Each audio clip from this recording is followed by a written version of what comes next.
Hi everyone, welcome back to my channel. आज मैं आपके लिए लाई हूँ छोले की सब्ज़ी। सुबह की भागा दौड़ी में ये सब्ज़ी 3 या 4 लोगों के लिए कैसे फटाफट और आसान तरीके से बनाएंगे तो आज मैं आपको बताऊंगी। तो यहाँ पे हमें छोले 1.5 कप लेना है। रात को ही इसको भिगो के रख देना है और सुबह उसको कुकर के 3-4 सीटी में अच्छा पकाना है। यहाँ पे 2 बड़े टमाटर प्यूरी बनानी है, 3-4 तेजपान लेना है और 3-4 यहाँ पे ब्लैक पेपर लेना है।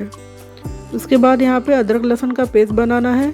यहाँ पे मैंने अदरक लहसुन को कूट लिया था, अगर आप चाहे तो पेस्ट बना सकते हैं। 3-4 बड़े प्याज को मैंने बारीक काटे हैं। तो यहाँ पे हमारे सारे इंग्रेडिएंट्स तैयार हो चुके हैं। अब हमें यहाँ पे पैन में 2 बड़े चम्मच तेल डालना है। तेल गर्म होते ही हमें तेजपान डालना है। तेजपान यहाँ पे लाल हो चुके हैं। उसके बाद हमें ब्लैक पेपर डालना है। ब्लैक पेपर अच्छे से तड़कने चाहिए। ब्लैक पेपर अच्छे से तड़क गए हैं। इसके बाद हमें अदरक लहसुन का पेस्ट डालना है। तेल में अच्छे से अदरक लहसुन को लाल होने देना है, बिल्कुल भी कच्चा नहीं रहने देना। गैस को हम मीडियम करेंगे। उसके बाद हमें प्याज हमने जो काट के रखा था वो प्याज हम डालेंगे। प्याज यहाँ पे लाल हो चुके हैं। अब हम यहाँ पे मसाले डालेंगे। हल्दी 1 चम्मच, मिर्ची पाउडर 1 चम्मच, गरम मसाला 1 चम्मच। अब हम सारे मसालों को तेल में अच्छे से पकने देंगे। यहाँ पे आप देख सकते हैं मसाले तेल में बहुत ही अच्छे तरीके से पक रहे हैं। अब हमें यहाँ पे सिर्फ 1 चम्मच कश्मीरी लाल मिर्च पाउडर डालना है। ये डालने से क्या होता है कि करी का बहुत ही अच्छा एक कलर आता है। अब हमने जो प्यूरी बना के रखी थी वो प्यूरी इसमें छोड़ देना है।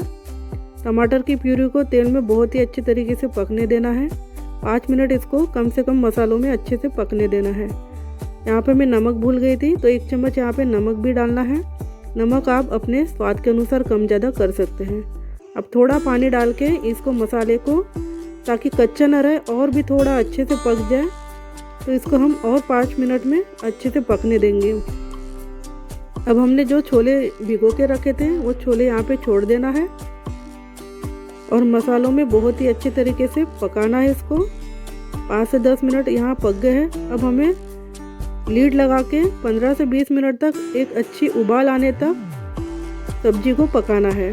यहाँ पे थोड़ा सा मैंने पानी पहले ही डाल चुकी थी ताकि करी इसमें बनी रहे। तो आप देख सकते हैं इसमें कितना अच्छा कलर आ रहा है और बहुत ही यम्मी सब्जी लग रही है। अब इसमें थोड़ा सा धनिया डाल के हमें गार्निश करके सब्जी यहाँ पे हमारी तैयार हो चुकी है। तो आपको मेरी ये रेसिपी बनाने का तरीका कैसा लगा आप प्लीज़ कमेंट करके मुझे बताइए। और इस छोले की सब्ज़ी को पूरी या राइस या भटूरे के साथ भी खाया जा सकता है। बहुत ही यम्मी लगती है, बहुत ही टेस्टी लगती है। तो प्लीज़ मेरे चैनल को लाइक, कमेंट्स और सब्सक्राइब करना ना भूलिए। मिलते हैं नेक्स्ट रेसिपी के साथ। Bye bye.